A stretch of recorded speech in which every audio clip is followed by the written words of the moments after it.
Good morning विद्यार्थियों। मैं आज आप लोगों के बीच भारत की राज्य व्यवस्था के कुछ महत्वपूर्ण प्रश्नों का श्रृंखला लेकर आया हूं। उम्मीद है कि आप लोगों को यह प्रश्न श्रृंखला बहुत ही पसंद आएगा और आने वाले सभी प्रतियोगी परीक्षाओं में यह उपयोगी सिद्ध होगा। आप लोग हमारे इस YouTube चैनल पर निरंतर अपने कोर्स को रिवाइज करते रहें और अपने दोस्तों के बीच भी शेयर करते रहें। लाइक और सब्सक्राइब करना ना भूलें तथा बेल आइकन को दबाना ना भूलें ताकि मैं जो भी वीडियो अपलोड करूं वह वीडियो सर्वप्रथम आपके पास पहुंच जाए। बिना देर करते हुए हम सीधे प्रश्नों की तरफ चलते हैं। भारत की राज्य व्यवस्था। अभ्यास पहला है ऐतिहासिक पृष्ठभूमि। भारत की राज्य व्यवस्था में आज हम ऐतिहासिक पृष्ठभूमि के कुछ महत्वपूर्ण प्रश्नों के विषय में चर्चा करेंगे। यहाँ से जो भी प्रश्न आते हैं बहुत ही महत्वपूर्ण होते हैं। ऐतिहासिक पृष्ठभूमि से जो पहला प्रश्न है वह है, भारत में ईस्ट इंडिया कंपनी की स्थापना किस चार्टर एक्ट के तहत किया गया है? 1600 ईस्वी के चार्टर एक्ट के तहत भारत में ईस्ट इंडिया कंपनी की स्थापना की गई है। ईस्ट इंडिया कंपनी की स्थापना कब हुई थी? 24 दिसंबर 1599 ईस्वी में। ईस्ट इंडिया कंपनी की स्थापना कहाँ हुई थी? लंदन के लेडेन स्ट्रीट हॉल में 24 व्यापारियों के समूह ने ईस्ट इंडिया कंपनी की स्थापना की थी। ईस्ट इंडिया कंपनी की प्रारंभिक पूंजी थी 72,000 पाउंड। इसके 125 हिस्सेदार थे। विलियम हॉकिंस पायलट था। जिस जहाज से भारत आया था उसका क्या नाम था? हेक्टर। यह बहुत ही महत्वपूर्ण प्रश्न है। कई प्रतियोगी परीक्षाओं में यह प्रश्न पूछा गया है कि विलियम हॉकिंस जिस जहाज से आया था उस जहाज का नाम क्या था? तो हेक्टर नाम था। महारानी एलिजाबेथ ने ईस्ट इंडिया कंपनी की स्थापना कर किसकी अध्यक्षता में पूर्वी देशों में व्यापार करने की आज्ञा प्रदान किया था? लॉर्ड मेयर के नेतृत्व में। ईस्ट इंडिया कंपनी ने भारत में अपना कार्य कहाँ से प्रारंभ किया था? सूरत से। आंग्ल भारतीय विधि संहिताओं के निर्माण एवं विकास की प्रारंभ कहाँ से होती है? 1600 ईस्वी के चार्टर से। भारतीय विधान परिषद को बजट पर बहस करने की शक्ति प्राप्त हुई है। भारतीय विधान परिषद 1892 के अंतर्गत। इंग्लैंड स्थित कंपनी के बोर्ड ऑफ डायरेक्टर्स का विधि निर्माण का अधिकार किस राजलेख द्वारा गवर्नर तथा उसकी परिषद के सदस्यों में निहित किया गया? सन 1726 के राजलेख चार्टर द्वारा। कलकत्ता में सर्वोच्च न्यायालय की स्थापना का प्रावधान किया गया था रेगुलेटिंग एक्ट 1773 में। भारत में संघीय न्यायालय की स्थापना की गई थी भारत सरकार अधिनियम 1935 के द्वारा। भारत का संघीय न्यायालय स्थापित किया गया था सन 1937 में। किस अधिनियम द्वारा कंपनी में गवर्नर जनरल का पद सृजित किया गया था? 1773 के रेगुलेटिंग एक्ट के तहत। ब्रिटिश प्रधानमंत्री लॉर्ड नॉर्थ ने किसकी सिफारिश पर BPSC 94 रेगुलेटिंग एक्ट का मूल नाम BPSC 94 था, पारित एक्ट को 1773 का रेगुलेटिंग एक्ट की संज्ञा दी गई गुप्त समिति की सिफारिश पर। 1773 के रेगुलेटिंग एक्ट का उद्देश्य था भारत और ब्रिटेन में कंपनी के कार्यों को नियंत्रित करना। भारत के प्रथम गवर्नर जनरल कौन थे? Lord Warren Hastings. Governor general Warren Hasting के 4 सदस्यीय परिषद में पार्षद कौन कौन थे? फिलिप फ्रांसिस, क्लेवेरिंग, मानसन एवं वार्नेल। गवर्नर जनरल तथा उसकी परिषद किसके प्रति उत्तरदायी थी? इंग्लैंड में स्थित निदेशक बोर्ड के प्रति। ईस्ट इंडिया कंपनी की प्रबंधन शक्ति किसमें निहित थी? गवर्नर जनरल एवं उसकी परिषद में। कलकत्ता में स्थित उच्चतम न्यायालय के पहले मुख्य न्यायाधीश कौन थे? Sir Elijah Aamby. यह बहुत ही इम्पोर्टेंट प्रश्न है। यह पिछली बार मैंने एग्जाम दिया था तो उसमें यह प्रश्न आया था। यह बहुत ही महत्वपूर्ण प्रश्न है। लगभग सभी प्रश्न बहुत ही महत्वपूर्ण है, इसलिए आप लोग इसे निरंतर रिवाइज करते रहें ताकि आप लोग इन प्रश्नों को कभी भूलें न। किस अधिनियम के द्वारा भारत के गवर्नर जनरल और उनकी काउंसिल को नियम तथा अध्यादेश जारी करने की शक्तियां प्रदान की गई? Regulating act 1773। East India company के भारत व्यापार के एकाधिकार को किसने समाप्त किया? Regulating act 1773। East India company पर संसदीय नियंत्रण का प्रथम प्रयास किस अधिनियम द्वारा किया गया? रेगुलेटिंग एक्ट 1773 द्वारा। 1765 ईस्वी को एंग्लो इंडियन इतिहास का युग प्रवर्तक काल किसने कहा है? इल्बर्ट ने। कलकत्ता में स्थित उच्चतम न्यायालय के 3 सहायक न्यायाधीश कौन कौन थे? चैम्बर्स, लिमेंस्टर एवं हाइड। किस एक्ट द्वारा भारत में अंग्रेजी शिक्षा की नींव पड़ी थी? 1813 का चार्टर एक्ट द्वारा। किस एक्ट के द्वारा भारत में किस एक्ट के द्वारा सर्वोच्च न्यायालय की अधिकारिता से गवर्नर जनरल इन काउंसिल को मुक्त कर दिया था? 1781 के सेटलमेंट एक्ट द्वारा। सर्वोच्च न्यायालय की राजस्व अधिकारिता को किस एक्ट द्वारा समाप्त किया गया था? 1781 के सेटलमेंट एक्ट द्वारा। किस गवर्नर जनरल को किस अधिनियम द्वारा गवर्नर जनरल तथा मुख्य सेनापति दोनों की शक्तियां प्रदान की गई? लॉर्ड कॉर्नवालिस को 1786 के अधिनियम द्वारा। किस अधिनियम द्वारा कंपनी के व्यापारिक एवं राजनैतिक कार्यों को एक दूसरे से पृथक कर दिया गया? पिट्स इंडिया एक्ट 1784 द्वारा। कंपनी के कर्मचारियों पर उपहार लेने पर प्रतिबंध कब लगा दिया गया? 1784 में पिट्स इंडिया एक्ट के तहत।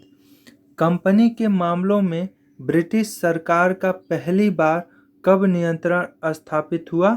1784 में पिट्स इंडिया एक्ट द्वारा।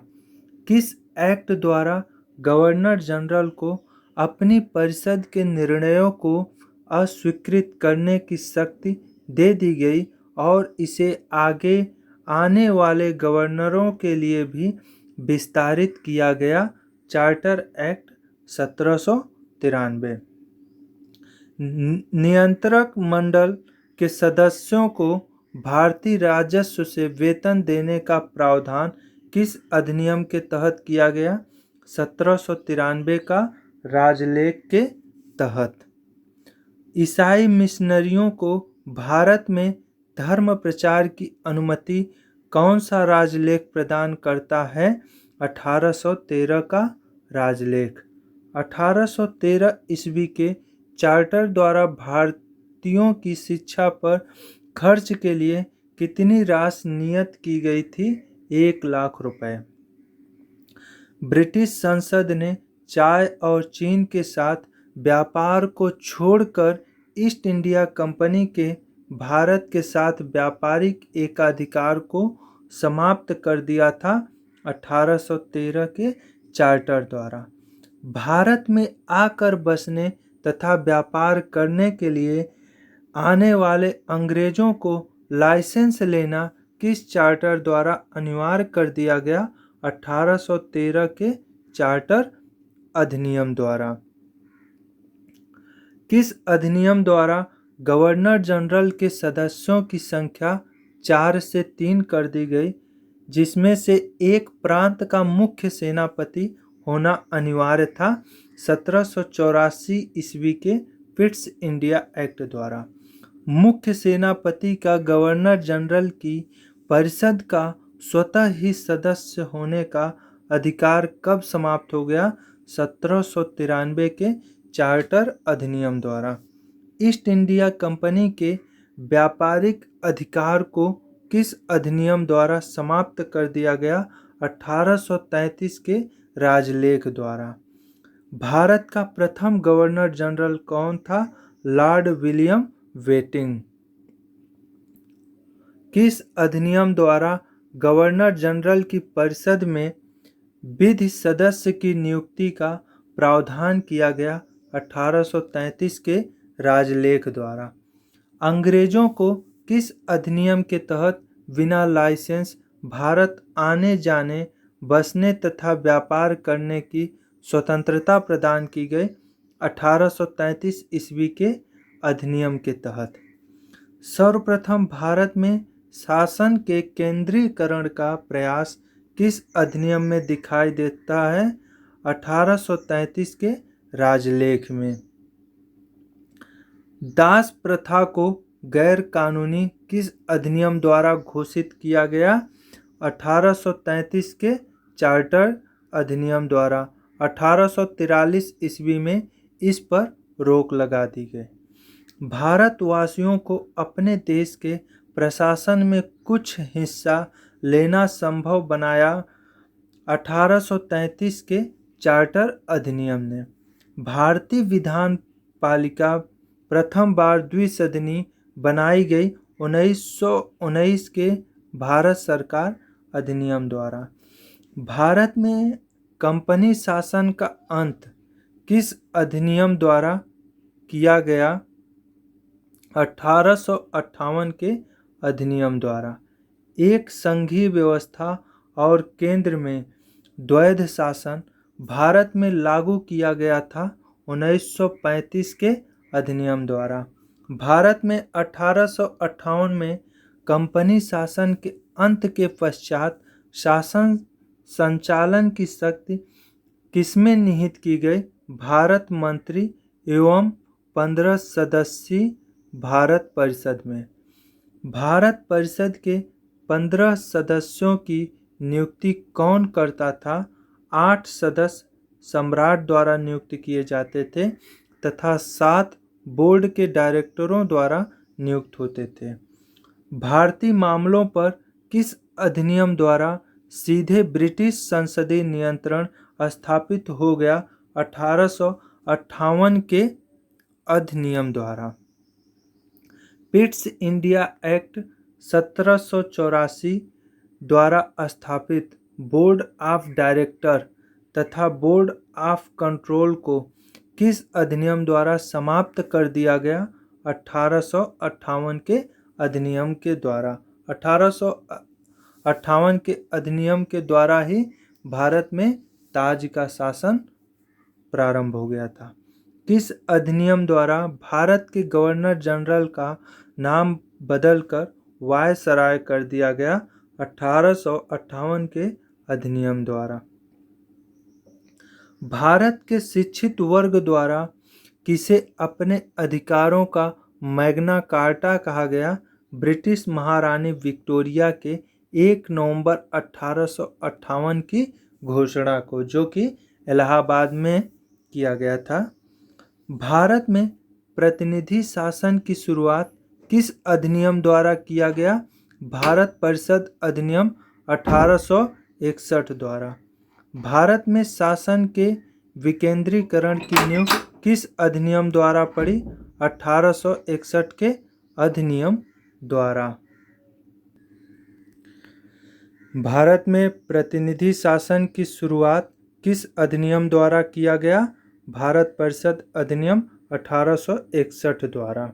भारत में शासन के विकेंद्रीकरण की नींव किस अधिनियम द्वारा पड़ी? 1861 के अधिनियम के द्वारा पड़ी। भारत के गवर्नर जनरल को अध्यादेश जारी करने की शक्ति किस अधिनियम के तहत दिया गया? भारत परिषद अधिनियम 1861 के तहत।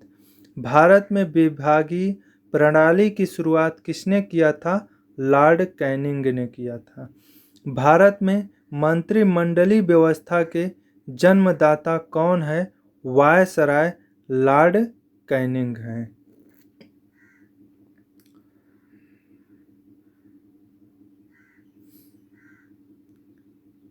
अखिल भारतीय महासंघ स्थापित करने का प्रावधान शामिल किया गया था भारत सरकार अधिनियम 1935 में। 1935 के अधिनियम द्वारा स्थापित भारतीय संघ में अवशेष शक्तियां दी गई थी गवर्नर जनरल को।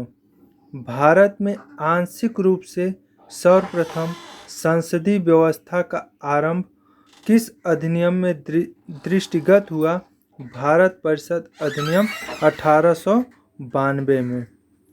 किस अधिनियम के तहत वार्षिक बजट पर बहस का अधिकार भारतीय सदस्यों को मिला? भारत परिषद अधिनियम 1892 में। भारत में पहली बार मुस्लिम समुदाय के लिए पृथक प्रतिनिधित्व का उपबंध कब किया गया था? मार्ले मिंटो सुधार अधिनियम 1909 द्वारा। मार्ले मिंटो अधिनियम 1909 किसकी रिपोर्ट पर पारित किया गया था? सर अरुणडेल समिति के द्वारा। सर अरुणडेल समिति की रिपोर्ट पर। फूट डालो राज करो की नीति का पोषक अधिनियम है भारत परिषद अधिनियम 1909। किस अधिनियम द्वारा वायसराय की परिषद में सर्वप्रथम किसी भारतीय सदस्य को शामिल किया गया? भारत परिषद अधिनियम 1909 द्वारा। वायसराय की परिषद में सर्वप्रथम किस भारतीय को शामिल किया गया था? सत्येंद्र प्रसाद सिन्हा को। सांप्रदायिक निर्वाचन के जनक कौन थे? Lord Minto. लॉर्ड मैकाले की अध्यक्षता में प्रथम विधि आयोग का गठन किस अधिनियम के तहत किया गया था? 1833 के अधिनियम के तहत। सती प्रथा का अंत किस गवर्नर जनरल के द्वारा किया गया? विलियम बेंटिंक द्वारा शारदा एक्ट के माध्यम से।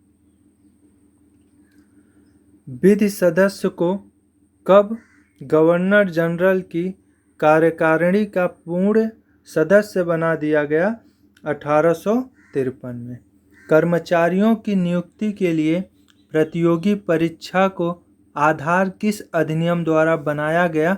1853 के चार्टर अधिनियम द्वारा। लॉर्ड कैनिंग ने महारानी विक्टोरिया की राजकीय घोषणा कब और कहाँ किया था? इलाहाबाद में 1 नवंबर 1858 को। भारतीय सदस्यों को पूरक प्रश्न पूछने का अधिकार कब दिया गया था? 1909 में। भारतीय परिषद एक्ट 1909 के तहत इंग्लैंड की भारत परिषद में नियुक्त होने वाले प्रथम भारतीय कौन कौन थे? केसी गुप्ता और सैयद हुसैन बिलग्रामी। केसी गुप्ता तथा सैयद हुसैन बिलग्रामी। प्रांतों में शासकीय बहुमत किस अधिनियम द्वारा समाप्त हो गया था 1909 के अधिनियम द्वारा। द्वैध शासन के जन्मदाता कौन थे? लियोनिल कार्टिस की पुस्तक, इन्होंने अपनी पुस्तक डायरकी में द्वैध शासन व्यवस्था का वर्णन किया है।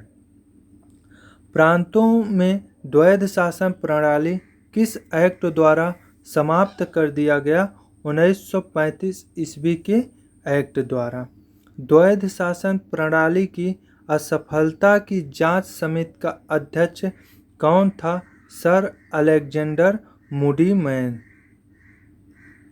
भारत सचिव तथा उसकी परिषद का वेतन भारतीय राजस्व से दिया जाना कब बंद कर दिया गया? 1919 में। ब्रिटिश भारत में महिलाओं को सर्वप्रथम मताधिकार कब दिया गया? 1919 में। कौन सा अधिनियम प्रस्तावना विहीन था? भारत शासन अधिनियम 1935। भारत में संघीय सरकार क्यों नहीं स्थापित की जा सकी? क्योंकि देशी रियासतें संघ में शामिल नहीं हुई। केंद्र में द्वैध शासन व्यवस्था किस अधिनियम द्वारा लागू की गई? भारत शासन अधिनियम 1935 द्वारा। भारत शासन अधिनियम 1935 द्वारा कितने प्रांतों में द्विसदनीय विधानमंडल स्थापित किया गया? 6 प्रांतों में। भारत परिषद का अंत किस अधिनियम द्वारा किया गया? भारत शासन अधिनियम 1935 द्वारा। 1935 के अधिनियम के बारे में किसने कहा था? यह अनेक ब्रेकों वाली इंजन रहित गाड़ी है। जवाहरलाल नेहरू ने। भारत शासन अधिनियम 1935 को गुलामी का अधिकार पत्र किसने कहा है? जवाहरलाल नेहरू ने। भारतीय स्वतंत्रता के समय ब्रिटेन में किस पार्टी की सरकार थी? लेबर पार्टी की। और प्रधानमंत्री थे क्लीमेंट एटली। भारत मंत्री सचिव का पद कब समाप्त कर दिया गया? 1947 में भारतीय स्वतंत्रता अधिनियम द्वारा। ब्रिटिश सम्राट का देशी रियासतों पर प्रभुत्व कब समाप्त हो गया? 1947 में। 15 अगस्त 1947 से 26 जनवरी 1950 तक भारत का राजनैतिक दर्जा क्या था? ब्रिटिश राष्ट्रकुल के एक अधिराज का। लोक सेवा आयोग और केंद्रीय लोक सेवा आयोग का गठन किया गया था। भारत शासन अधिनियम 1919। साइमन आयोग भारत कब आया था? नवंबर 1927 में। सांप्रदायिक अवार्ड की घोषणा कब और किसने की थी? रैमजे मैकडोनाल्ड ने अगस्त 1932 में की थी। लॉर्ड माउंटबेटन ने भारत विभाजन की योजना कब पेश की थी? 3 जून 1947 ईस्वी को। मैं आप लोगों के बीच इसी तरह प्रतिदिन वीडियो लाता रहूँगा अपने इस YouTube चैनल पर, और यह आप लोगों के लिए काफ़ी मददगार सिद्ध होगा। अतः आप लोगों से निवेदन है कि आप लोग हमारे चैनल पर एक्टिव रहें और इसे लाइक, शेयर और सब्सक्राइब करते रहें। मैं एक एजेंडा लेकर चल रहा हूं कि इस कोरोना युग में विद्यार्थियों को किसी तरह की हानि ना हो, इसलिए मैं उनके लिए इतना परिश्रम करके यह वीडियो अपलोड कर रहा हूं। आप सभी का वीडियो आप सभी के समक्ष है, और इसमें कहीं भी अगर कोई गलतियां होंगी तो आप लोग कमेंट बॉक्स में उसे ज़रूर बताएं। मैं आगे प्रयास करूंगा कि वीडियो के लास्ट में आप लोगों के लिए कुछ प्रैक्टिस प्रश्न छोड़ जाऊंगा। धन्यवाद।